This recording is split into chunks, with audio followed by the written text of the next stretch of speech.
لله الحمد لله وكفى وسلام على عباده الذين اصطفى والصلاة والسلام على سيد الأنبياء محمد المصطفى وعلى آله وأصحابه المصطفى أما بعد فأعوذ بالله من الشيطان الرجيم بسم الله الرحمن الرحيم لقد كان لكم في رسول الله أسوة حسنة صدق اللہ مولانا العظیم وصدق رسولہ النبی الامین الکریم ونحن علی ذلک لمن الشاہدین والشاکرین والآمنین والحمد للہ رب العالمین۔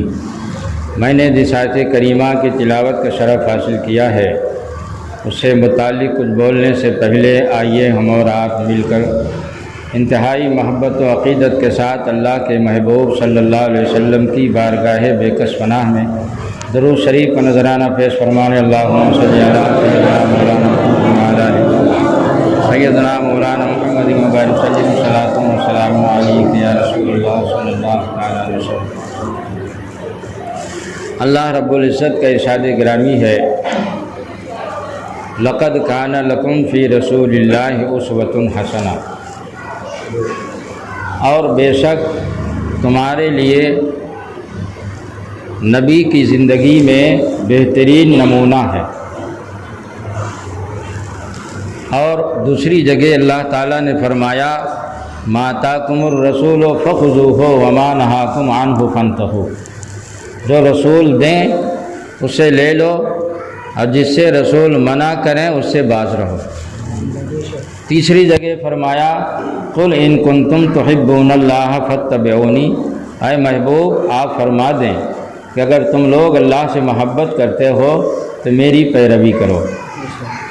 چوتھی جگہ اللہ رب العزت نے فرمایا من یطیع الرسول فقد اطاع اللہ، جس نے رسول کا حکم مانا اس نے اللہ کا حکم مانا۔ معلوم ہوا کہ ہمارے لیے رسول اکرم صلی اللہ علیہ وسلم کے اسوہ حسنہ اور ان کی سیرت اور سنت کے علاوہ اللہ کی بارگاہ تک جانے کے لیے کوئی اور راستہ نہیں ہے، کوئی اور راستہ نہیں ہے۔ صحیح اور سچا راستہ اللہ کی بارگاہ تک اگر آپ جانا چاہتے ہیں، اللہ کی رضا حاصل کرنا چاہتے ہیں، تو وہ صرف حضور صلی اللہ علیہ وسلم کی سنت کے مطابق زندگی بسر کر کے اللہ کی بارگاہ تک پہنچنا ہے اور کوئی راستہ نہیں۔ میں نے 4 آیتیں قرآن پاک کی پیش کی، باقی اس مفہوم کی بہت سی آیتیں قرآن میں ہیں، لیکن ہمارا اور آپ کا حال یہ ہے آج کہ حضور صلی اللہ علیہ وسلم کی زندگی، ان کی سیرت اور سنت تو اس لیے تھی کہ ہم اس پر عمل کر کے اپنی دنیا بھی سنواریں اور آخرت بھی سنواریں، لیکن ہم سنت کے مطابق اور ان کی سیرت کے مطابق زندگی کیا گزاریں ہمیں تو پتہ ہی نہیں کہ سنت حضور صلی اللہ علیہ وسلم کی کس شعبے کس چیز میں کیا سنت ہے۔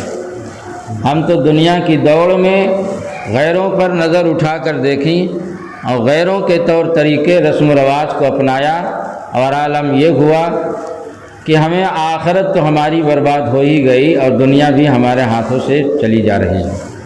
مثال کے طور پر شادی زندگی کا ایک بہت اہم شعبہ ہے، اور ہمارے حضور صلی اللہ علیہ وسلم کی سنت اور حضور کی تعلیم جب چھوٹی چھوٹی چیزوں میں موجود ہے تو کیا شادی جیسے اہم شعبہ میں موجود نہیں ہوگی؟ لیکن ہم نے سیکھنا اس لیے نہیں چاہا کہ ہم کو عمل ہی نہیں کرنا ہے، تو ہم سیکھے کیوں؟ ہم کو عمل کرنا ہوتا تو ہم سیکھتے۔ ہمارے حضور صلی اللہ علیہ وسلم کی تعلیم اور سنت تو بیت الخلاء جا کے استنجا کرنے تک میں موجود ہے کہ آپ بیت الخلاء کیسے جائیں، بیت الخلاء سے کیسے نکلیں، استنجا کیسے کریں، استنجا کا سنت طریقہ کیا ہے، اس میں استنجا خانے میں ہم کو کیسے بیٹھنا، کیسے اٹھنا، کیسے جانا، کیسے باہر آنا، اس میں تک حضور کی تعلیم اور سنت ہمارے لیے موجود ہے حدیث کی کتابوں میں۔ تو شادی کا اتنا اہم شعبہ ہے اور شادی سے ایک فیملی اور ایک پریوار آباد ہوتا ہے اور گھر میں بس جاتا ہے، اسی لیے شادی کو خانہ آبادی بھی بولتے ہیں۔ لیکن آج ہمارا یہ حال ہے کہ ہم غیروں کی رسم و رواج کو اپنا کر، اور شادی جو زندگی کا ایک اہم شعبہ تھا اور سنت تھی، اس کو ہم نے خانہ آبادی نہیں بلکہ خانہ بربادی بنا دیا۔ اگر کوئی آدمی خاص طور سے لڑکی کی شادی میں لڑکی کی ایک شادی کرتا ہے تو وہ کم سے کم 20 سال پیچھے چلا جاتا ہے۔ اس کی وجہ کیا ہے؟ اس کی وجہ سنت کو چھوڑ کر بدعات کو اپنانا، سنت کو چھوڑ کر غیروں کے طور طریقے کو اپنانا۔ غیر جیسا کھانا کھلا رہے ہیں ویسے ہم کھانا کھلائیں گے، غیر جیسا جہیز دے رہے ہیں، لے رہے ہیں، مانگ رہے ہیں، ویسا ہم جہیز مانگنا شروع کر دیے۔ غیر جیسی بارات لے جاتے ہیں ویسی ہم بارات لے جائیں گے، چاہے اس میں لاکھوں روپے خرچ ہو۔ سنت طریقہ بارات لے جانے کا کیا ہے؟ نکاح کا سنت طریقہ کیا ہے؟ ولیمہ کا سنت طریقہ کیا ہے؟ جہیز کا سنت طریقہ کیا ہے؟ ہم کو اس سے کوئی غرض نہیں، جس کا نتیجہ یہ ہوا کہ سنت چھوڑ کر ہم اپنی آخرت کو تو برباد ہی کر دیا، اور دنیا کا عالم یہ ہے کہ ہم لڑکی کی ایک شادی، ہم مالداروں کی بات کر رہے ہیں، جو مالدار ہیں ان کی بات کر رہے ہیں کہ اگر مالدار لوگ شادی ایک لڑکی کی کرتے ہیں تو 20 سال پیچھے چلے جاتے ہیں، اور غریب اگر مالداروں کی دوڑ میں دوڑ پڑا اور اسی روش میں شادی کر دیا تو اس کا تو ایک ایک بال قرضہ میں گرفتار ہو جاتا ہے۔ ظاہر سی بات ہے، جس آدمی کی حیثیت 1 لاکھ کی نہیں ہے، جب وہ 35 لاکھ اور 40 لاکھ کا جہیز دے گا تو ظاہر سی بات ہے لون لے کر دے گا، اور لون ایسے ملتا نہیں کہ جس کا جی چاہے لون نکال لے، ایسا نہیں ہے، بلکہ اس کے لیے نیم ہے، اصول ہیں، قانون ہے۔ آپ مکان پہ نکالیے یا دکان پہ نکالیے یا زمین پر نکالیے، کھیت پر نکالیے، اور جب جس کی حیثیت 1 لاکھ کی نہیں ہے وہ 40,000 کیسے ادا کرے گا؟ تو لامحالہ پھر اس کا نتیجہ یہ ہوتا ہے کہ اس کی دکان، اس کا مکان، اس کی زمین نیلام ہوتے ہیں، نیلام کر دیا جاتا ہے۔ تو آخرت تو سنت چھوڑ کر، حضور کا اسوہ حسنہ طریقہ چھوڑ کر برباد ہو ہی گئی کہ حضور صلی اللہ علیہ وسلم کے لیے خالق کائنات اعلان کر رہا کہ جو رسول دے اسے لے لو، جس سے منع کریں اس سے باز رہو، اور جو رسول نے دیا اسے ہم نے چھوڑ دیا، اور جس سے منع کیا اس کو لے لیا، برعکس ہو گیا۔ زندگی آپ کے سامنے ہے، دنیا آپ کے سامنے آپ دیکھ رہے ہیں، اور جب اس کے برعکس ہو گیا تو جب ساری چیزوں میں ہم کو اللہ تعالیٰ نے حضور کے در پہ بتایا کہ بخدا خدا کا یہی ہے در، نہیں اور کوئی مفر مکر، جو وہاں سے ہو یہیں آ کے ہو، جو یہاں نہیں تو وہاں نہیں۔ اللہ تو زمین و زمان سے پاک ہے، مکین و مکان سے پاک ہے، وہ حضور کے در پہ ہم کو بھیجا کہ جو میرا محبوب دے اسے لے لو، جس سے منع کرے اس سے باز رہو۔ ہمارا طریقہ اور طرز زندگی یہ ہو گیا صاحب کہ حضور نے جس سے منع کیا اسے ہم نے لے لیا، اور جس کو دیا تھا اسے بھول گئے، وہ یاد ہی نہیں تو عمل کہاں سے کریں گے۔ ہم اسی عنوان پر چند حدیثیں پیش کرتے ہیں، اور چونکہ اس محفل کا نام درس حدیث ہے، آج مورخہ 14 شعبان المعظم 1442 ہجری کو تحریک فروغ اسلام کے زیر اہتمام یہ ایک مقدس اور تاریخی جگہ اسماعیل پور کڑا میں اس محفل کا انعقاد ہے، جس میں ہم اور آپ شرکت کی سعادت مندی حاصل کر رہے ہیں۔ اللہ رب العزت کے ارشاد گرامی ہے وَذَكِّرْ فَإِنَّ الذِّكْرَىٰ تَنفَعُ الْمُؤْمِنِينَ، نصیحت کرتے رہو، بے شک نصیحت مومنوں کو فائدہ کرتی ہے۔ جو قرآن کی آیت ہے، یہاں حفاظ موجود ہیں، نصیحت کرتے رہو، بے شک نصیحت مومنوں کو نفع دیتی ہے۔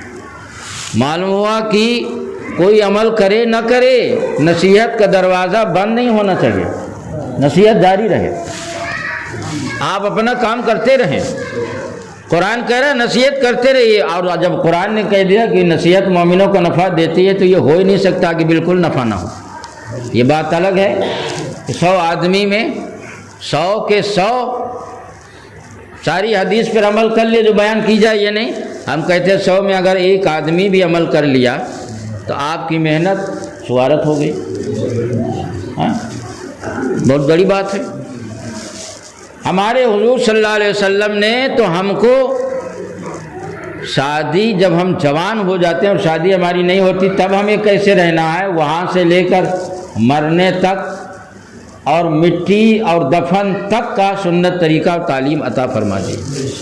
حضور فرماتے ہیں من استطاع منکم الباءۃ فلیتزوج، تم میں سے جو شخص شادی کی استطاعت رکھتا ہو.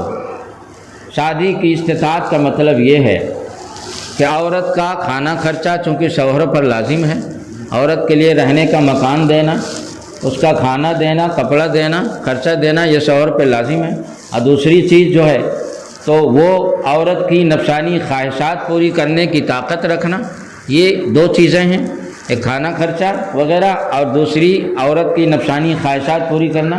یہ 2 چیزیں تمہارے اندر ہوں تو تم شادی کرو. حضور فرماتے ہیں تم شادی کرو. کیوں؟ فَإِنَّهُ أَغَضُّ لِلْبَصَرِ وَأَحْسَنُ لِلْفَرْجِ. حضور فرماتے ہیں اس لیے کہ شادی شرمگاہ کی حفاظت کرنے والی ہے اور شادی تمہاری نظروں کو نیچی کرنے والی ہے. کیونکہ جب آدمی پر نفس غالب ہوتا ہے اور شادی نہیں ہوتی ہے، شادی نہیں کرتا، لیٹ کرتا ہے، شادی کی عمر ہو گئی اور لیٹ کر رہا ہے تو یقیناً نظر ادھر ادھر اٹھتی ہے. ہمارے حضور ہماری فطرت تک جانتے ہیں کہ ہم شادی سے پہلے کیا کرتے ہیں اور شادی کے بعد کیا کرتے ہیں، سب ہمارے حضور کو پتہ ہے. حضور جانتے ہیں کہ شادی سے پہلے جب شہوت اور نفس غالب ہوتا ہے، جنسی خواہشات سیکس غالب ہوتا ہے تو نظریں اٹھتی ہیں. حضور فرماتے ہیں کہ اگر چاہتے ہو کہ ہماری نظر محفوظ ہو جائے، اور جب نظر اٹھے گی شروعات نظر سے ہوتی ہے اور خاتمہ زنا پہ ہوتا ہے. شروعات نظر سے ہوتی ہے، خاتمہ زنا پہ ہوتا ہے. تو آج دیکھیے زنا کے لیے کیسے کیسے قانون بنائے جا رہے ہیں، اس کے بعد بھی روک تھام نہیں ہو پا رہی. اس کے بعد بھی مرض بڑھتا ہی گیا جیوں جیوں دوا کی. صحیح عالم ہے. جتنے سخت قانون، ہم کہتے ہیں سارے قانون کو لپیٹ کے طاق پہ رکھ دو، حضور کے قانون کو لاگو کر دو، پھر دیکھو. بنا تو رہے ہو سینکڑوں سال سے، کم سے کم 1 سال حضور کا قانون بھی دیکھ لو. حضور نے کیسی کیسی حکمت کی باتیں بتائی ہیں.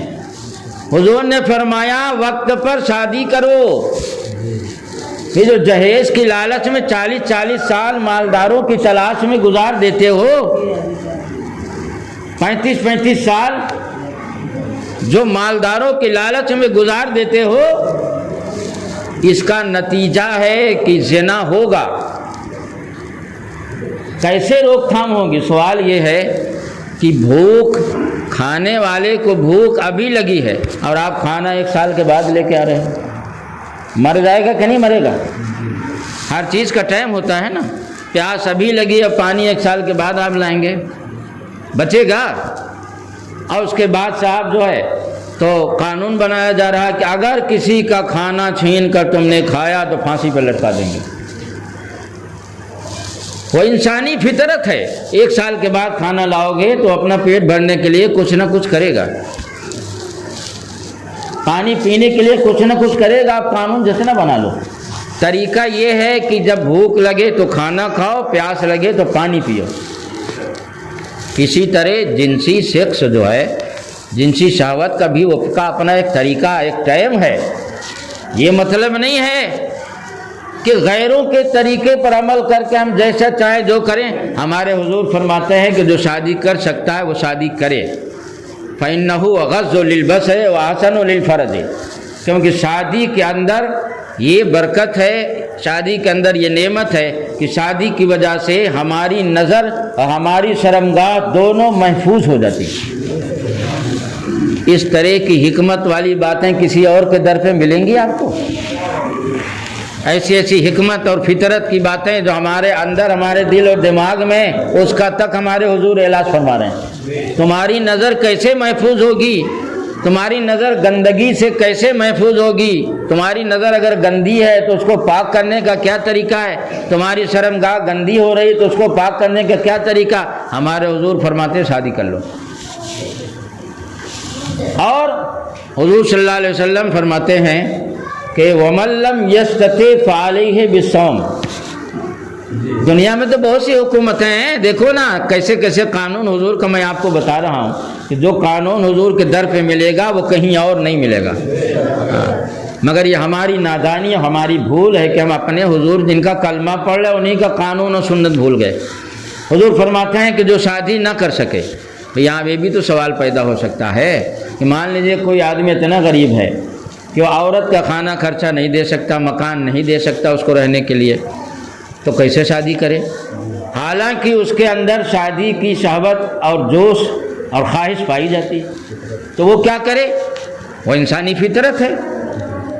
تو اس موقع پر اب وہ کیا کرے؟ ہمارے حضور صلی اللہ علیہ وسلم فرماتے ہیں کہ ایسے آدمی کے وَمَن لَّمْ يَسْتَطِعْ فَعَلَيْهِ بِالصَّوْمِ، جو شخص شادی نہ کر سکے، اور یہ کیفیت ہمیشہ نہیں رہتی ہے، اللہ جب چاہتا ہے آدمی کو مالدار بنا دیتا ہے۔ وَاللَّهُ يَرْزُقُ مَن يَشَاءُ بِغَيْرِ حساب، اللہ جسے چاہتا ہے بے حساب روزی دیتا ہے۔ کتنے دیکھتے ہیں آپ، کل غریب آج امیر ہو گیا، آج امیر ہے کل غریب ہو گیا۔ روزی کا ترازو اللہ اٹھاتا ہے جھکاتا ہے، جس کو جتنا چاہتا ہے دیتا ہے۔ تو حضور فرماتے ہیں کہ جب تک شادی کی استطاعت نہ ہو، یعنی عورت کا کھانا خرچہ آپ نہیں دے سکتے ہیں، تب تک کیا کریں گے آپ؟ فَعَلَيْهِ بِالصَّوْمِ، تو اپنے اوپر روزہ کو لازم کر لو۔ یہ نہیں کہ صاحب اگر تم نے زنا کیا تو تم کو پھانسی پہ لٹکا دیں گے، ہمارے حضور پھانسی پہ نہیں لٹکا رہے ہیں، ایسا علاج بتا رہے ہیں کہ وہ نوبت ہی نہ آئے۔ حضور فرماتے ہیں کہ اگر شادی نہ کر سکو تو روزہ رکھو۔ اب دیکھیے حضور، اس کا مطلب یہ ہے کہ ہمارے حضور نبی ہونے کے ساتھ ساتھ، امام الانبیاء ہونے کے ساتھ ساتھ ڈاکٹر بھی ہیں، حکیم بھی ہیں، طبی علاج بھی حضور بتا رہے ہیں کہ اگر ہمارے دل اور دماغ میں جنسی شہوت اور جنسی جوش پیدا ہو تو اس کو ٹھنڈا کرنے کے لیے، مغلوب کرنے کے لیے کیا طریقہ ہے؟ حضور فرماتے اس کا طریقہ یہ ہے کہ روزہ رکھو۔ جب تک شادی کی استطاعت نہیں ہو رہی ہے نا، تب تک روزہ رکھو۔ اب روزہ کا طریقہ یہ ہے کہ اس میں بھی ہمارے حضور نے رکھ کر سنت بنا دیا اس کو بھی۔ حضور کی سیرت میں آپ دیکھیں گے تو حضور صلی اللہ علیہ وسلم ایک روزہ دوشمبہ کو رکھتے تھے، ایک روزہ جمعرات کو رکھتے تھے۔ اور میں دعوے کے ساتھ کہتا ہوں اگر ہفتے میں کوئی جوان 2 روزہ رکھے، کسی مجبوری کی وجہ سے شادی نہیں کر پا رہا، ہفتے میں 2 روزہ رکھے، انشاءاللہ اس کا نفس مغلوب ہو جائے گا، یعنی اتنا ہو جائے گا کم سے کم کہ اگر وہ بچنا چاہے تو گناہ سے بچ سکتا ہے۔ ہفتے میں 2 روزہ رکھ لے، 1 روزہ رکھ کے دیکھ لے، 3 روزہ رکھ لے، اپنے مطلب چونکہ مزاج ہر آدمی کا الگ الگ ہوتا ہے، گرم ٹھنڈا، تو دیکھیے کیسی کیسی حکمت اور علاج گناہوں سے بچنے کے لیے۔ اور یہ سب ایسے گناہ ہیں، کسی کی بہن بیٹی پہ نظر ڈالنا اور کسی کی بہن بیٹی پہ حملہ کرنا، اس سے ہماری آخرت تو برباد ہوتی ہی ہے، دنیا کا نظام بھی درہم برہم ہو جاتا ہے۔ جب ہم کسی کی بہن بیٹی پہ گندی نظر ڈالیں گے تو وہ بھی تو ہماری بہن بیٹی پہ گندی نظر ڈالے گا اور نظام سلطنت درہم برہم ہو جائے گا۔ ہمارے حضور ہمیں وہ تعلیم دے رہے ہیں جس سے ہماری آخرت بھی آباد ہو اور دنیا میں نظام سلطنت بھی آباد رہے، حکومت چلانے والوں کو حکومت چلانے میں بھی آسانی ہے۔ آگے دیکھیے ہمارے حضور کیا فرماتے ہیں۔ یہ مشکات شریف جلد 2 صفحہ نمبر 267 بخاری اور مسلم کے حوالے سے حدیث شریف پیش کی جو میں نے بیان کر دیا۔ اب دوسری حدیث جو بیان کرنے جا رہا ہوں وہ بھی مشکات کے اسی صفحے پہ ہے۔ حضور صلی اللہ علیہ وسلم فرماتے ہیں، یہ بھی بخاری اور مسلم دونوں میں ہے، اب بخاری مسلم کے حوالے سے مشکات شریف جلد 2 صفحہ نمبر 267 پہ بیان کیا، امام خطیب تبریزی رحمۃ اللہ علیہ کہتے ہیں کہ حضور صلی اللہ علیہ وسلم فرماتے تنکح المرأۃ ل40۔ حضور فرماتے ہیں کہ شادی جو کی جاتی ہے، یعنی حضور ہمارا مزاج بتا رہے ہیں، ماحول بتا رہے ہیں۔ ہمارا مزاج و ماحول کیا ہے؟ عام طور سے 4 چیزوں کا ہم لحاظ کرتے ہیں شادی میں۔ شادی میں بہت زیادہ خرافات ہونے لگا، اس لیے میں نے آج قصداً اس موضوع کو اپنا تقریر کا موضوع بنایا، اور اس پر تقریروں اور تبلیغوں کی سخت ضرورت ہے اس دور میں، کیونکہ ہم لوگ اگر آگے آ جائیں تو بہرحال عوام پر کچھ نہ کچھ اثر انشاءاللہ پڑے گا۔ ہاں، ماحول بنانے سے بنتا ہے بھائی۔ آپ جانتے ہیں کہ جو ماحول سینکڑوں سال میں خراب ہوا وہ 1 منٹ میں تو ٹھیک نہیں ہو سکتا۔ آپ جانتے ہیں کہ جب پھسلن بڑھ جاتی تو ہاتھی کا بھی پیر پھسل جاتا ہے، تو پھسلن اتنی زیادہ بڑھ گئی ہے تو اس کو مٹی ڈال کر زمین کو سکھانے میں ٹائم تو لگے گا، فوراً آپ چاہیں سوکھ جائے تو یہ تو نہیں ہوتا۔ ہاں، دھوپ ڈالتے رہیے، روشنی ڈالتے رہیے۔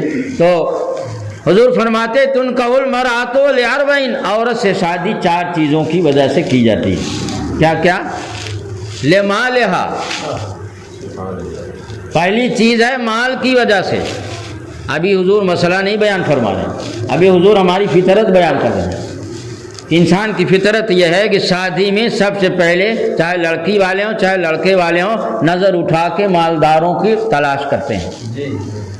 کون مالدار ہے تاکہ ہماری لڑکی آرام سے رہے، کون مالدار ہے تاکہ ہمارے لڑکے کو اگر کوئی مصیبت آئے، کوئی پریشانی آئے تو 2-4 لاکھ روپے کا تعاون ہو سکے سسرال سے، لڑکی ہو چاہے لڑکا ہو۔ نظر اٹھا کر سب سے پہلے مالدار کی تلاش کی جاتی ہے۔ تو ہماری فطرت اور ہمارا ماحول حضور بتاتے ہیں لمالہا، پہلے درجے پر لوگ مال دیکھتے ہیں کہ عورت مالدار گھر کی ہے یا نہیں ہے، وَلِحَسَبِهَا، اور دوسرے درجے پر لوگ کیا دیکھتے ہیں؟ حسب، خاندان، کس خاندان کے لوگ بڑی بڑی پوسٹ پر ہیں، کس خاندان کے لوگ بڑے بڑے عہدے پر ہیں، کس خاندان کے لوگ MP ہیں، MLA ہیں، کس خاندان کے لوگ نیتا ہیں، تاکہ ہماری لڑکی یا لڑکے کو کوئی ضرورت پڑے تو وہ مدد کر سکے۔ حسب نسب، تاکہ اس کی وجہ سے ہماری بھی ناک اونچی رہے، لوگ ہم سے بھی ڈرا کریں، اور اس کے اثر سے لوگ ہمیں بھی جھک جھک کے سلام کریں۔ معلوم ہے کہ یہ ماحول آج نہیں، یہ ماحول حضور کے دور میں بھی تھا۔ شادی میں یہ سب ماحول، تبھی نہ حضور نے اصلاح فرمائی۔ ہمارے حضور قیامت تک کے لیے نبی ہیں، اب حضور کی بات کوئی نبی نہ آئے گا قیامت تک، تو اس لیے حضور نے ایسے قانون بتائے ہیں جو قیامت تک ہمیں کام آئے۔ اور تیسرے درجے پر حضور کیا فرما رہے ہیں؟ حضور فرماتے تیسرے درجے پر جو لوگ دیکھتے ہیں عام حالات میں، وَلِ جَمَالِهَا، ہمارے حضور کو سب پتہ ہے۔ ہم جو اپنے گھروں کے اندر بیٹھ کر مشورہ کرتے ہیں نا، اپنا ماحول بناتے ہیں، حضور اسے پہلے سے جانتے ہیں۔ ہم اسے آج بیان کر رہے ہیں، حضور 1400 سال پہلے ہی بیان کر دیے۔ ہم آج بیان کر رہے ہیں نا، ہمارے حضور نے 1400 سال پہلے جو ہم آج اپنے گھروں کے اندر بیٹھ کر مشورہ کرتے ہیں نا شادیوں کے بارے میں، ہمارے حضور کو 1400 سال پہلے ہی معلوم ہے۔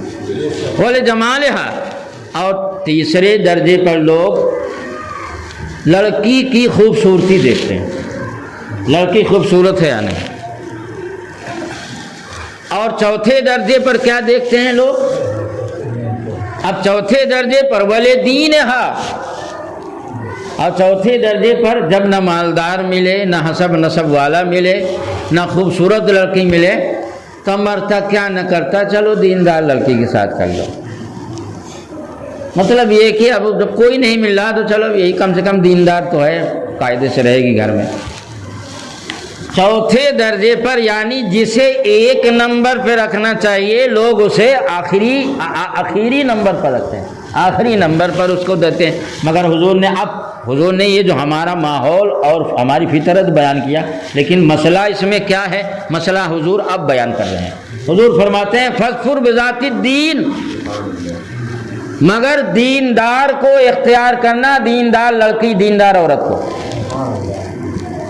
اور یہ یقین جانیے کہ وہ قرآن کہہ رہا بالمومنین رؤوف الرحیم، حضور مومنوں پر رؤوف الرحیم ہیں، بڑے مہربان ہیں، بڑی مہربانی اور رحمت کرنے والے ہیں، وہ سارے عالم کی رحمت ہیں۔ اور حضور جس چیز کو کہہ دیں کہ اس کو اختیار کرنا، یقین جانو اس میں پھر دنیا سے آخرت تک بھلائی ہی بھلائی ہے۔ حضور کیا فرما رہے ہیں؟ فَاظْفُرْ بِذَاتِ الدِّین، مگر تم اے میرے ماننے والو، میرا کلمہ پڑھنے والو، تم کو میں تاکید کرتا ہوں کہ تم دیندار عورت کو اختیار کرنا، تم دیندار لڑکی کو ترجیح دینا، یعنی نمبر 1 پر جب تم نظر اٹھا کے دیکھنا تو یہ نہ دیکھنا کہ کون مالدار ہے کون غریب لڑکی ہے۔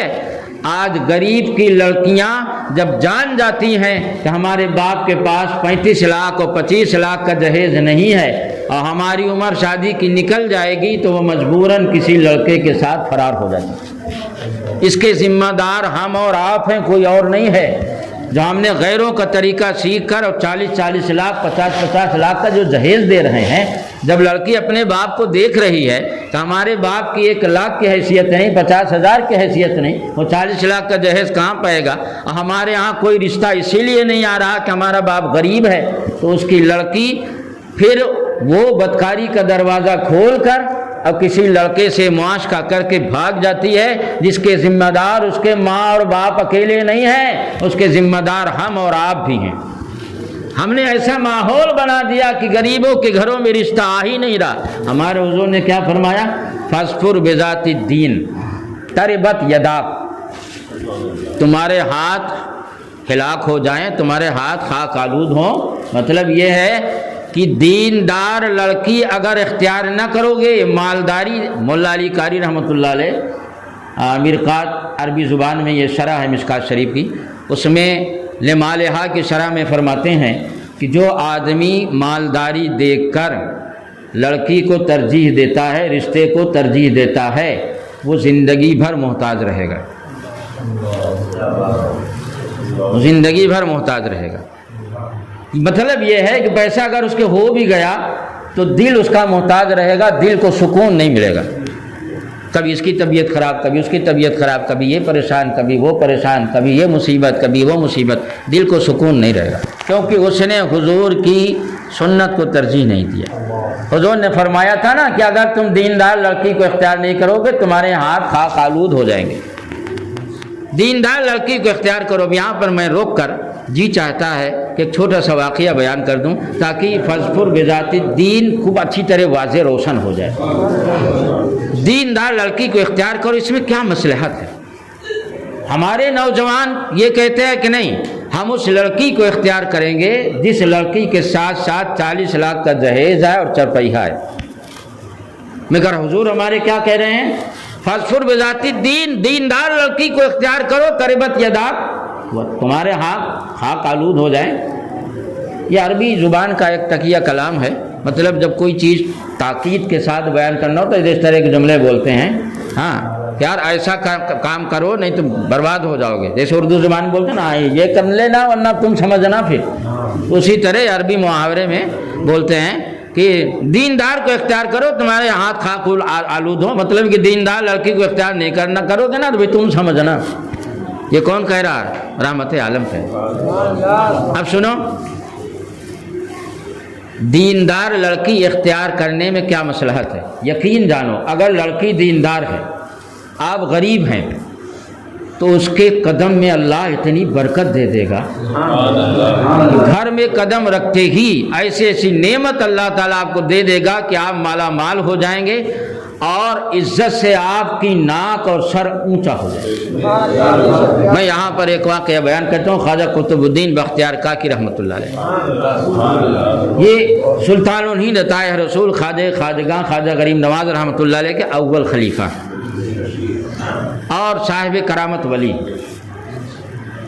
تو یہ جب اپنے ماں کے شکم میں تھے تبھی ان کے والد کا وصال ہو گیا تھا، پیدا ہوئے جب تو ان کی والدہ نے محلہ کے ایک آدمی کو بلوا کے اور کہا کہ یہ میرا بچہ ہے اور یہ اب وہ پڑھنے لائق ہو گیا، مکتب جانے لائق ہو گیا ہے، اور میں چاہتی ہوں کہ اس کو جو ہے کسی مکتب میں داخل کرا دیں، اور میرا ارادہ یہ ہے کہ عالم دین بنے، عالم بعمل بن کے اور دین کی خدمت کرے۔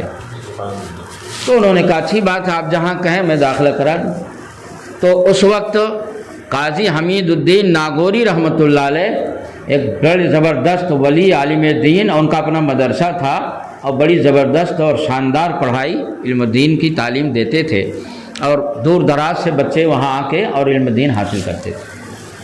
تو کہا میں چاہتی ہوں کہ آپ ان کو، اس بچے کو قاضی حمید الدین ناگوری رحمۃ اللہ علیہ کے پاس لے جائیں، ان کے مدرسے میں داخلہ کروا دیں، اور ان کو جو ہے تو کہہ دیں، سہیج دیں کہ اس بچے کو تھوڑا اپنی تربیت اور نگرانی میں رکھیں، اور جب یہ بڑا ہو جائے، عالم بننے کے لائق ہو جائے تو اپنی نگرانی میں اس کو عالم بنائیں، پڑھائیں۔ اچھی بات ہے۔ تو وہ صاحب محلہ والے جو لے کے جا رہے تھے، مدرسہ قریب ہی تھا اس وقت، حضرت جہاں رہتے تھے مدرسہ قریب تھا۔ قاضی حمید الدین ناگوری رحمۃ اللہ علیہ دلی میں بھی رہے ہیں، ناگور میں بھی رہے ہیں، کئی جگہ پڑھائے ہیں۔ تو راستے میں لے کے جا رہے تھے تو ایک بڑے روشن چہرے والے سفید لباس میں ملبوس ایک بزرگ ملے، اور اس آدمی سے پوچھا کہ اس بچے کو کہاں لے کے جا رہے ہو؟ کہا اس بچے کو قاضی حمید الدین ناگوری رحمۃ اللہ علیہ کے پاس لے کے جا رہا ہوں، اور اس کو داخلہ کرا دوں، اس کی یہ یتیم ہے، اس کی والدہ کی خواہش ہے کہ عالم بعمل بن جائے، تو دین کا کام کرے، دین کو سیراب کرے۔ تو کہاں اس کو لے جانا اور ان سے کہہ دینا، اور انشاءاللہ اللہ نے چاہا تو یہ بچہ علم دین حاصل کر کے ایک عالم کو سیراب کرے گا۔ اس کے بعد وہ بزرگ اپنا ایک طرف شاید دوسری طرف چلے گئے۔ پھر جب یہ صاحب لے کر اور قاضی حمید الدین ناگوری رحمۃ اللہ علیہ کے پاس پہنچے تو کیا دیکھتے ہیں کہ جو بزرگ راستے میں ہمیں ملے تھے وہ ہم سے پہلے یہاں بھی بیٹھے ہوئے ہیں، قاضی حمید الدین ناگوری رحمۃ اللہ علیہ سے باتیں کر رہے ہیں۔ تو یہ پہنچے جب تو بات چیت ہوئی، بچے کا داخلہ ایڈمیشن ہو گیا، اور اس کے بعد پھر وہ بزرگ جو تھے قاضی حمید الدین ناگوری رحمۃ اللہ علیہ سے فرمایا کہ حضرت اب اجازت دیجیے میں چلوں گا۔ کہا ٹھیک ہے انشاءاللہ پھر ملاقات ہوگی۔ حضرت تشریف لے گئے۔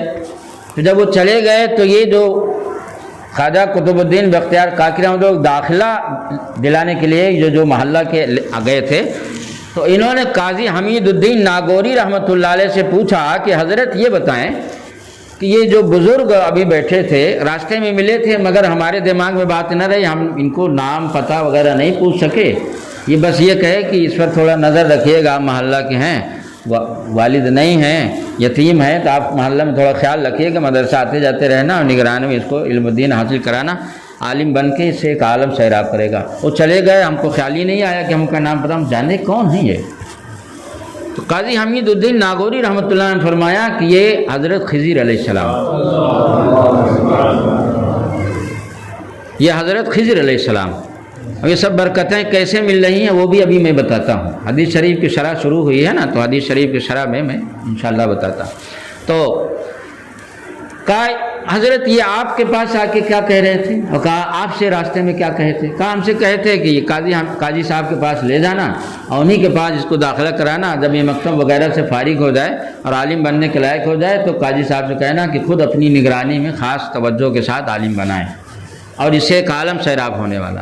کہا یہی بات تو ہم سے بھی کہہ رہے تھے، یہی بات ہم سے بھی کہہ رہے تھے۔ کہیں میں خصوصیت کے ساتھ آپ کو کہنے آیا ہوں کہ اس بچے پہ آپ خاص نظر رکھیں، آپ ایک بزرگ عالم دین ہیں، ایک زبردست عالم ہیں، اور آپ منجھے ہوئے ہیں، بڑے بڑے علماء آپ کے مدرسے سے فارغ ہو چکے ہیں، اس بچے بھی آپ دھیان توجہ دیں تاکہ یہ عالم بن جائے، کیونکہ اس سے آنے والے وقت میں ایک عالم سیراب ہوگا۔ تو یہی مجھ سے بھی کہہ رہے تھے۔ تو میں نے کہا ٹھیک ہے انشاءاللہ۔ تو حضرت قاضی حمید الدین ناگوری رحمۃ اللہ علیہ نے فرمایا کہ دیکھیے ہمارے مدرسے میں مکتب بھی ہے، حفظ کا بھی انتظام ہے، اور مخارج وغیرہ قرأت کا بھی انتظام ہے، اور عالم دین بھی بنایا جاتا ہے، سب کچھ۔ تو بچے جو مکتب میں پڑھتے ہیں، ناظرہ پڑھتے ہیں، پھر حفظ کرنا چاہتے ہیں حفظ کرتے ہیں، قرأت پڑھتے ہیں، اس کے بعد پھر جب عالم کا کورس کرنا چاہتے ہیں تو پھر میرے پاس ان کی کتابیں آتی ہیں اور کلاس میرے پاس آتا ہے، اس کے بعد میں پڑھاتا ہوں۔ باقی نیچے کی تعلیم جو اس کے لیے الگ الگ مدرس ہیں، معلم انتظام۔ لیکن اب چونکہ خواجہ خضر علیہ السلام نے جب باقاعدہ تاکید کر کے چلے گئے تو میں جو ہے تو یہ جو اس میں مکتب کی جو تعلیم ہے، یعنی قاعدہ بغدادی وغیرہ جو اس دور میں پڑھاتے ہیں، اس دور میں جو بھی قاعدہ چلتا رہا ہو، تو میں ناظرہ بھی اس بچے کو میں ہی پڑھاؤں گا۔ جبکہ آپ سوچیں قاضی حمید الدین ناگوڑ کتنا مصروف آدمی رہے ہوں گے، قاضی تھے وہ، اور اتنے بڑا ادارہ مدرسہ چلا رہے تھے، تو فرمایا کہ ناظرہ بھی میں ہی اس کو کراؤں گا، ناظرہ بھی پڑھاؤں گا، اس کے بعد عالم دین بھی میں ہی کتابیں پڑھاؤں گا، اور اپنی نگرانی میں جو دوسری کتابیں دوسرے علماء پڑھائیں گے اس کو بھی اپنی نگرانی میں۔ تو چلے آئیے داخلہ کرا کے۔ خواجہ قطب الدین بختیار کاکی رحمۃ اللہ علیہ سے حضرت قاضی حمید الدین ناگور رحمۃ اللہ علیہ نے فرمایا کہ بیٹا پڑھو، میں تم کو بسم اللہ خوانی کراتا ہوں، اور اس کے بعد ناظرہ میں ہی تم کو پڑھاؤں گا، پڑھو بسم اللہ الرحمن الرحیم۔ حضرت نے پڑھا بسم اللہ الرحمن، اور میں پڑھو الف، کہا یہ سب تو مجھ کو آتا ہے، کہا یہ سب آتا ہے، تو کہا ٹھیک ہے پھر یہ سب آتا ہے تو پارہ منگاتے ہیں ہم۔ پہلا پارہ منگایا، کہا اچھا پڑھیے یہاں سے الحمدللہ رب العالمین، کہا یہ بھی آتا ہے، اچھا آگے پڑھیے الف لام میم ذالک الکتاب لا ریب فیہ، کہا یہ تو پورا پارہ یاد ہے زبانی نا ہم کو۔ ابھی پہلے دن مدرسے میں، ابھی پہلے دن داخلہ ہوا ہے مکتب میں، تو کہا اچھا چلو بھائی دوسرا پارہ لے کے آؤ، دوسرا پارہ لے کے آئے، کہا اچھا پڑھیے آپ یہاں سے پڑھیے بسم اللہ الرحمن الرحیم سیقول السفہاء من الناس ما ولاھم، کہا یہ حضرت پڑھا ہوا زبانی بھی یاد ہے، اچھا بھائی چلو آپ ہی بتا دو آپ کہاں سے پڑھو گے، تو آپ جہاں سے کہو وہاں سے پڑھانا شروع کریں۔ کہا حضرت آپ مجھے پڑھائیں سبحان الذی اسریٰ سے، تو حضرت نے فرمایا کہ 14 پارے کون پڑھے گا؟ کہا اصل میں ہماری ماں جو ہے نا، ہماری والدہ، وہ 14 پارہ کی حافظ قرآن ہے، اور وہ روزانہ صبح 14 پارے کی تلاوت جب تک ایک بیٹھک میں نہیں کر لیتی تب تک گھر کا کوئی کام نہیں کرتی۔ روزانہ 14 پارہ کی وہ حفظ کر سکی ہے، اس کے آگے نہیں، 14 پارہ کی حافظ قرآن ہے وہ، تو روزانہ وہ صبح فجر کی نماز کے بعد 14 پارہ کی تلاوت کر لیتی ہے، اس کے بعد گھر کا کام کاج کرتی ہے۔ تو جب میں اپنے ماں کے پیٹ میں تھا نا، شکم میں، تو میری ماں روزانہ پڑھتی تھی اور میں پیچھے سے یاد کرتا جاتا تھا۔ تو یہ سب تو میں ماں کے پیٹ ہی سے پڑھ لیا ہوں۔ اب آپ یہاں پر اب سمجھ گئے ہوں گے کہ حضور نے جو فرمایا فاظفر بذات الدین، دیندار لڑکی کو اختیار کرو۔ آپ بتائیں اگر کوئی ساری دنیا کی دولت اپنی لڑکی کے جہیز میں دے دے تو وہ جہیز خواجہ قطب الدین بختیار کاکی کا مقابلہ کر سکے گا؟ ساری دنیا کا سونا اور چاندی کا انبار لگا دے، مگر اس لڑکی کی گود میں ساری دنیا کی دولت ڈال دے، وہ ایک طرف، اور خواجہ قطب الدین بختیار کاکی جیسی اولاد ایک طرف۔ یہ خواجہ قطب الدین بختیار کاکی رحمۃ اللہ علیہ کو جو اللہ تعالیٰ نے ماں کے شکم ہی میں ایسا مادرزاد ولی بنا دیا کہ ماں تلاوت کر رہی، وہ اندر یاد کرتے جا رہے ہیں۔ اور آپ جانتے ہیں کہ بچہ عاقل بالغ کتنے سال میں ہوتا ہے؟ عاقل بالغ ہونے سے پہلے بچہ کتنا ناسمجھ پیدا ہوتا ہے، تب بھی تو کئی سال تک ناسمجھ ہوتا ہے، مگر دیندار لڑکی کی گود تو چھوڑو، پیٹ کا یہ عالم ہے کہ پیٹ میں اللہ ایسی برکت دیتا ہے کہ اس کے پیٹ میں جو بچہ آتا ہے وہ پیٹ ہی سے ولی بن جاتا ہے۔ اب آپ غور کریں کہ دیندار لڑکی کی برکت اور دیندار لڑکی کے قدم کی برکت کا علم کیا ہے کہ اس کی گود میں اللہ تعالیٰ ایسی اولاد دے دے گا کہ آپ کی آنکھ دنیا سے لے کر آخرت تک ٹھنڈی ہو جائے گی، آپ کا دل دنیا سے لے کر آخرت تک ٹھنڈا ہو جائے گا۔ اور سنیے فاظفر بذات الدین، دیندار لڑکی کو اختیار کرو۔ اس جملے کی شرح میں ایک چھوٹا سا واقعہ اور بیان کرتا ہوں کہ حضرت امام الاولیاء غوث الاولیاء حضور سیدنا غوث اعظم علی رحمت و رضوان کے والد محترم شیخ صالح ابو صالح رحمۃ اللہ علیہ یہ روزہ تھے اور اتفاق سے میدان کی طرف، جنگل کی طرف گئے تھے، کھیت وغیرہ کی طرف، اور وہیں پر افطاری کا ٹائم ہو گیا دریا بغل میں بہہ رہا تھا، پانی تھا، پانی سے تو افطاری ہو سکتا ہے، لیکن آپ جانتے ہیں دن بھر کا آدمی بھوکا پیاسا اگر ہو تو پانی سے سیر نہیں ہو سکتا ہے، کچھ نہ کچھ ایک دو لقمہ کم سے کم کھانے کے لیے چاہیے۔ واقعہ بہت مشہور ہے، مگر ہم جو اس سے نتیجہ اخذ کرنا چاہتے ہیں حدیث کی روشنی میں، وہ آپ کے سماعت تک پہنچاتا ہوں کہ یہ دریا کا پانی بہہ رہا تھا تو وقت تو ہوا، آپ نے افطاری کر کے نماز پڑھ لیا، اس کے بعد بھوک لگی تھی، سوچا گاؤں تک گھر تک جائیں گے تو کافی ٹائم ہو جائے گا، کچھ ہوتا تو کھا لیتے۔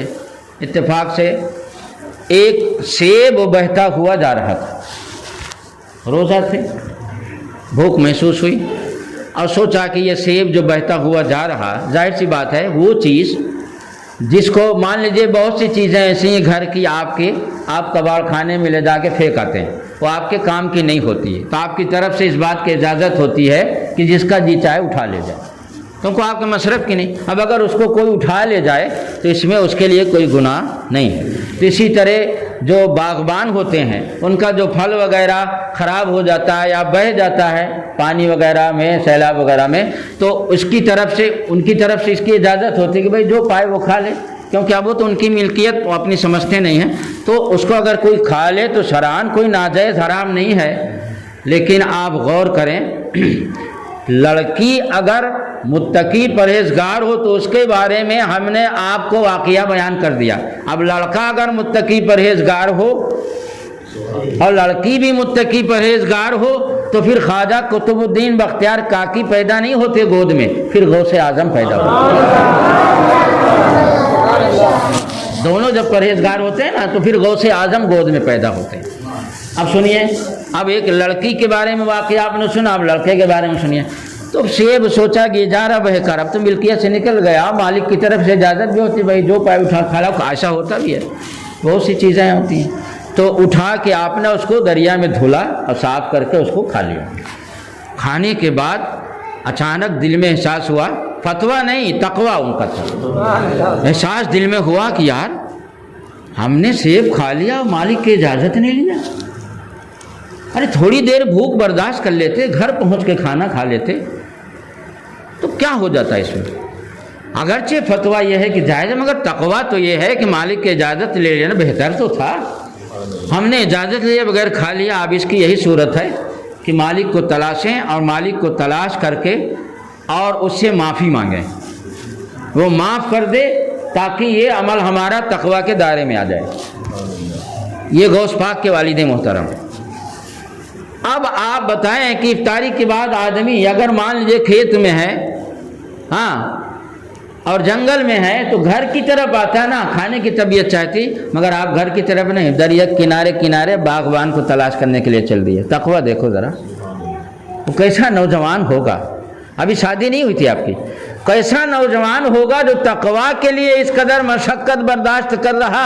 آواز ہمارا اور آپ کا یہ حال ہے کہ نماز فرض ہے، شریعت کا فتویٰ ہے اور ہمیں فتویٰ کی پرواہ نہیں، تو تقویٰ کی پرواہ ہم کیا کریں گے۔ کنارے دریا کے چلے جا رہے ہیں، کہیں تو باغ ملے گا۔ جب یہ سیب دریا میں بہہ کے آیا ہے تو یہ تو طے ہے کہ باغ دریا کنارے کہیں نہ کہیں ہوگا۔ چلے جا رہے ہیں، دور سے دیکھا کہ ایک باغ نظر آ رہا، ہو سکتا ہے یہی ہو۔ پہنچے اور اس کے بعد وہاں جانے کے بعد دیکھا تو کہ ہاں واقعی سیب کا باغ ہے، اور باغبان کو معلوم کیا تو پتہ چلا کہ باغبان باغ کے اندر ایک چھوٹی سی کوٹھری بنا کر اور خالی اوقات میں صرف عبادت و ریاضت کرتا رہتا ہے۔ وہ غوث اعظم کے نانا جان تھے جو خود ولی تھے، اور اس کے بعد ان سے ملنے کے بعد کہا کہ حضرت ایسا ہے کہ ایک سیب بہتا ہوا جا رہا تھا، ظاہر سی بات ہے باغ ہے آپ کا، دریا کنارے آپ ہی کا ہوگا، تو میں آپ کے پاس آیا ہوں کہ میں آپ کی اجازت کے بغیر اس پھل کو کھا لیا ہوں، آپ اجازت دے دیں تاکہ میرے تقویٰ کے مطابق ہو جائے۔ وہ سمجھ گئے کہ ہو یہ نوجوان لڑکا روزے کے بعد بتائیے پانی سے افطاری کیا اور کھانے کے لیے سے گھر جانا چاہیے، تو یہ تقویٰ کے لیے باغ میں اتنا لمبا جو ہے تو سفر کر کے آ رہا معافی کے لیے، تو بہت بڑا دیندار اور بہت بڑا متقی معلوم ہوتا ہے۔ اصل میں ان کو بھی ایک ٹینشن رہتا تھا دماغ میں. اتفاق سے ان کے پاس ایک لڑکی تھی اور وہ لڑکی ایسی تھی کہ جس کا دوپٹہ کوئی نوجوان تو کیا آسمان بھی کبھی نہیں دیکھا, اور اس کا حسن اتفاق سے نام بھی فاطمہ تھا. نام کا اثر اللہ نے دے دیا. تو وہ سمجھ گئے اور ان کو یہ ٹینشن رہتا تھا کہ اللہ ہماری لڑکی اتنی بڑی پرہیزگار ہے, اتنی متقی ہے, اتنی بڑی متقیہ ہے, تو اس کے لیے لڑکا ہم کہاں سے لائیں گے. وہ اللہ نے بھیج دیا, ڈھونڈنا نہیں پڑا, اللہ نے خود ہی بھیج دیا. معلوم ہوا کہ لڑکیوں کو دیندار بناؤ, لڑکیوں کی دینداری سے سماج اور معاشرے میں بہت بڑا سدھار ہو سکتا ہے. کیونکہ لڑکی اگر دیندار ہے تو اس کے قدم سے سسرال اور میکہ دونوں متبرک ہو جاتے ہیں. اس گود میں غوث اعظم پیدا ہوئے تو بولو اس لڑکی کی سسرال اور میکہ دونوں کا ناک اور سر فخر سے بلند ہے کہ نہیں, اور قیامت تک بلند رہے گا. جہاں حضور صلی اللہ علیہ وسلم کے باپ دادا کی تعریف ہوتی ہے وہیں پر حضور غوث اعظم رضی اللہ تعالیٰ عنہ کے نانا اور ان کی والدہ کی بھی تعریف ہوتی ہے. تو وہ سمجھ گئے, کہنے لگے اچھا کچھ لوگ ایسے بھی ہوتے ہیں جو تقوی پرہیزگاری میں مکاری بھی کرتے ہیں. میں آج روزہ کے لیے دودھ رکھا تھا, بلی پی گئی, اس لیے روزہ نہیں رکھ سکے. اور تہجد کے لیے جو ہے اٹھے تو بس 2 منٹ باقی تھے, تہجد نہیں پڑھ سکے, تاکہ لوگ سمجھ جائیں کہ یہ روزہ بھی رکھتے ہیں اور تہجد بھی پڑھتے ہیں. ایسی عبادت کا کوئی مطلب نہیں ہے. عبادت جو ہے تو انسانوں کی یہ نہیں ہوتی, عبادت اللہ کے لیے. اگر عبادت میں ریا آیا تو ثواب تو دور کی بات ہے, الٹا گناہ ہوگا. تو اس لیے انہوں نے سوچا کہ یہ نوجوان ہے, اس کو آزمانا ضروری ہے. تو انہوں نے فرمایا کہ ایسا ہے کہ یہ بتاؤ کہ میں معاف تو کر دوں گا, مگر تم کو کئی سال تک یہاں باغبانی کرنی پڑے گی, میری خدمت کرنی پڑے گی, اور اس کے بعد میری ایک لڑکی ہے, اس کے ساتھ تمہیں شادی کرنی پڑے گی.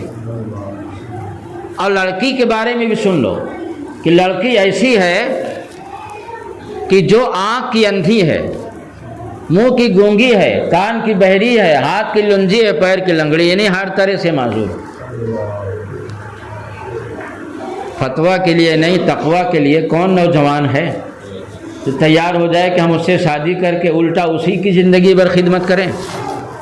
کون تیار ہوگا؟ مگر حضور غوث پاک کے والد محترم نے فرمایا کہ میں آپ کی کئی سال تک باغبانی بھی کروں گا, اور آپ خدمت وغیرہ کے لیے جو شرائط لگاتے ہیں میں وہ بھی کروں گا, اور اس بچی سے میں شادی بھی کروں گا. آپ مجھے معاف کر دیں, آپ معاف کر دیں, میں سب کچھ کروں گا آپ جو شرائط لگاتے ہیں. خیر باغبانی کیا, اس کے بعد شادی کا وقت آیا, شادی ہو گئی. اور جب میاں بیوی دونوں شب عروسی کے لیے اس میں کمرے میں گئے تو حضور غوث پاک کے والد محترم نے جب دیکھا کہ اس کمرے میں منہ کی گونگی, آنکھ کی اندھی, کان کی بہری, ہاتھ کی لنجی, پیر کی لنگڑی لڑکی نہیں ہے, بلکہ اس کمرے میں تو چاند کا ایک ٹکڑا رکھا ہوا ہے. اس کمرے میں ایک چاند کا ٹکڑا رکھا ہوا جس سے پورا کمرہ روشن و منور ہے, اور اس کے بدن پر طہارت اور پاکیزگی کی چادر ہے.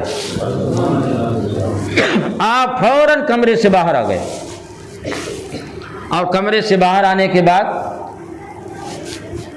حضور غوث پاک کے نانا جو آپ کے والد کے خسر ہوتے تھے, انہوں نے فرمایا کہ آپ باہر کیوں آ گئے؟ آپ نے جس لڑکی سے شادی کے لیے کہا تھا وہ لڑکی نہیں ہے, بدل تو نہیں گئی؟ ایسا بھی ہو جاتا ہے, کبھی ہو جاتا, مسائل میرے پاس آتے رہتے ہیں. بدل تو نہیں گئی لڑکی؟ آپ جو گھر میں تحقیق کریں, کوئی ایسی بات تو نہیں ہو گئی؟ کیونکہ آپ نے جو بتایا تھا اس کے مطابق لڑکی نہیں ہے. کہا میں نے تو آپ کا امتحان لیا تھا, میں نے جو کہا تھا منہ کی گونگی ہے, تو میری معلومات میں منہ سے جتنے گناہ ہو سکتے ہیں اس نے کبھی اپنے منہ سے کوئی گناہ نہیں کیا. اور میں نے جو کہا آنکھ کی اندھی ہے, تو اس کا مطلب یہ ہے کہ گناہ کے اعتبار سے وہ اندھی ہے کہ آنکھ سے جتنے گناہ ہو سکتے ہیں میری معلومات کے مطابق اس نے آنکھ سے کبھی کوئی گناہ نہیں کیا. اور میں نے جو کہا کان کی بہری ہے، تو میری معلومات کے مطابق کان سے جو جو گناہ ہو سکتے ہیں وہ کوئی گناہ میری بچی نے نہیں کیا۔ پیر کی لنگڑی جو میں نے کہا، تو پیر سے چل کے جو جو گناہ ہو سکتے ہیں میری معلومات کے مطابق ان میں سے کوئی گناہ میری بچی نے نہیں کیا۔ ہاتھ کی لنجی جو میں نے کہا، تو اس کا مطلب یہ تھا کہ ہاتھ سے جو بھی گناہ ہو سکتے ہیں میری معلومات کے مطابق میری بچی ان تمام گناہوں سے پاک ہے۔ یہ مطلب نہیں کہ معصوم ہے، معصوم تو نبی اور فرشتوں کی شان ہے، اللہ تعالیٰ معصوم ہے، معصوم نہیں، گناہوں سے محفوظ ہے، سرکشت ہے۔ تو یہ مطلب تھا، باقی وہ آپ کی بیوی ہے، آپ اس کے شوہر ہیں، آپ جائیں۔ اور حضور حضرت ابو صالح رضی اللہ تعالیٰ عنہ اندر گئے، اور اس کے بعد دونوں جب ملے، ادھر سے جب وہ عالم ہو اور ادھر سے یہ عالم ہو تقویٰ کا، تو ایسی گود میں غوث اعظم پیدا ہوتے ہیں، ایسی گود میں غوث۔ لوگوں نے یہ سمجھ لیا ہے کہ شادی کا مقصد جہیز ہے، شادی کا مقصد جہیز ہے، اور خوب اچھی طرح باقاعدہ دوسروں کو سمجھاتے ہیں، ارے آپ جہیز سے منع کرتے ہیں، کیسے مولانا ہے آپ نے حدیث نہیں پڑھی؟ کہا وہ الٹا ہم ہی کو حدیث بتاتے ہیں، حدیث نہیں پڑھی؟ کہا ارے حضور صلی اللہ علیہ وسلم نے حضرت فاطمہ کو جہیز دیا ہے، تو جہیز تو دینا سنت ہے، آپ سنت سے روکتے ہیں۔ وہیں پر پلٹ کے اگر کوئی یہ کہہ دے کہ حضور صلی اللہ علیہ وسلم نے جب حضرت علی سے حضرت فاطمہ کی شادی کی تو جہیز دیا، اور دو بچیوں کی شادی آگے پیچھے حضرت عثمان ذو النورین سے کیا، اور دونوں میں جہیز نہیں دیا، دونوں میں جہیز نہیں دیا، تو اس میں کچھ راز ہوگا نا، اس میں کچھ حکمت ہوگی نا۔ اس میں راز یہ ہے کہ جہیز حضور نے جو دیا ہے وہ سنت کے طور پہ نہیں دیا، ضرورت کے طور پر دیا ہے، اور سنت اور ہے، ضرورت اور ہے۔ ضرورت کو سنت نہ سمجھا جائے، اگر جہیز دینا سنت ہوتا تو حضرت عثمان ذو النورین کو بھی حضور دیتے۔ اب آپ غور کریں کہ حضور صلی اللہ علیہ وسلم نے جو بھی مختصر جہیز دیا حضرت علی کو، تو وہ جہیز اس لیے دیا کہ حضرت عثمان ذو النورین رضی اللہ تعالیٰ عنہ، عثمان غنی ان کو اسی لیے کہا جاتا ہے، وہ غنی تھے، تاجر تھے، کاروباری تھے، بہت بڑے مالدار تھے۔ تو اور حضرت علی رضی اللہ تعالیٰ عنہ غنی نہیں تھے، مالدار نہیں تھے، وہ درویش تھے، ان کی زندگی فقیرانہ تھی، اور حضور صلی اللہ علیہ وسلم کے گھر میں تو ان کی پرورشی ہوئی۔ حضور نے فرمایا جو علی مجھ سے ہے اور میں علی سے ہوں، اس کا مطلب یہی ہے کہ جب میرے والد کا وصال ہو گیا تو میری پرورش ابو طالب کے گھر میں ہوئی، اور جب ابو طالب کا انتقال ہو گیا تو علی کی پرورش میرے گھر میں ہوئی، میں علی سے ہوں، علی مجھ سے ہے۔ تو جس کے پاس پرورش کے لیے گھر نہ ہو، حضوری کے گھر میں وہ پرورش پایا ہو۔ یہاں تک کہ کتابوں میں آیا ہے کہ حضرت علی رضی اللہ تعالیٰ عنہ کے پاس اپنا ایک کمرے کا کچا گھر بھی نہیں تھا جہاں حضرت فاطمہ کو اتاریں شادی میں۔ تو کیا کیا آپ نے ایک انصاری صحابی رضی اللہ تعالیٰ عنہ سے کرایہ پر ایک مکان لیا۔ اس دور میں کچے مکان چلتے تھے، کرایہ پہ بھی اٹھتے تھے، کرایہ پر ایک مکان لیا، اور اس کرایہ کے مکان میں امام الانبیاء کی چہیتی صاحبزادی کو اتارا جا رہا۔ مسلمانوں کہاں پہنچ گئے؟ تم کو حضور نے کیا بتایا تھا؟ کرایہ کے مکان میں امام الانبیاء کے صاحبزادی اتاری جا رہی، اور ابھی تو شادی سے پہلے ہی پلاٹ دیا جا رہا ہے، اور اس کا نتیجہ نہیں دیکھ رہے ہیں کہ غریب اور یتیم لڑکیوں کا کیا حال ہوگا، وہ کہاں سے پلاٹ لائے گی، اس کا رشتہ کیسے آئے گا؟ ہاں، یہ بھی نہیں ہے کہ ہاں چھپا کے دیں کہ ماحول اور معاشرہ نہ بگڑنے پائے۔ تو حضرت علی رضی اللہ تعالیٰ عنہ، اب آپ بتائیے جس کے پاس ایک کمرے کا گھر نہ ہو تو اس کے پاس آٹا پیسنے کے لیے چکی کہاں سے ہوگی، اس کے لیے چارپائی پر بچھانے کے لیے بستر کہاں سے ہوگا؟ حضور نے بستر دے دیا، چکی دے دیا، اور اس کے بعد جو ہے تو اسی طرح کی ضرورت کی مطلب کہ کم سے کم ایک آدھ مہینہ آپ کا گزر بسر ہو جائے، اور اس کے بعد جو ہے تو جناب پھر اپنا حضرت علی رضی اللہ تعالیٰ عنہ اپنے پیر سے کھڑے ہو جائیں گے۔